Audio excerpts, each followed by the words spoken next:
2 minutes, Apple's Steve Jobs unveiled the latest version of the iPhone. It has more than 100 new features. 100 new features.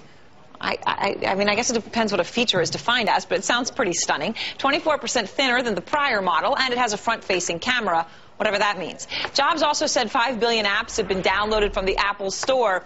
On the news, Apple shares are now down slightly, about 0.6%. Sometimes this happens after a big announcement, but we have this covered. We've got our Dennis Neal, who's an expert on everything Apple, and also joining us, Matt Warman, the Daily Telegraph consumer technology editor and author of the article, 10 Reasons Not to Buy Apple's New iPhone 4G. It caught our attention last week, Matt, because you put this out ahead of the release. Now you've had a chance to see what Steve Jobs announced. What do you think?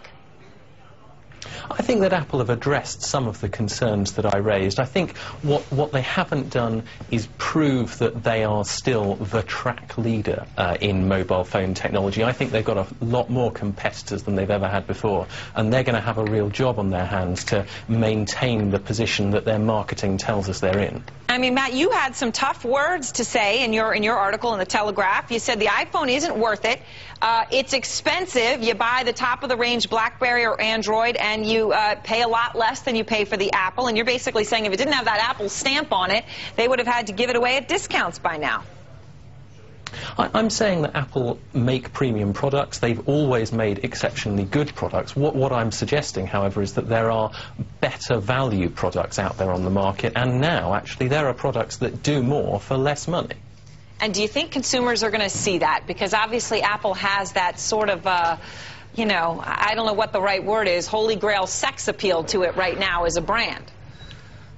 It does, and it will retain that, and it will retain that for good reasons. Those are because it continues to make products that make people feel good about owning them. But I think more people are beginning to see that there are other products out there that do more things, that provide as good a user experience, and will save them money. I think that's a compelling offer, and it's a more compelling offer than it's ever been before. Apple have got some catching up to do, but this new handset that they've announced today, that Steve Jobs is still announcing as we speak, right.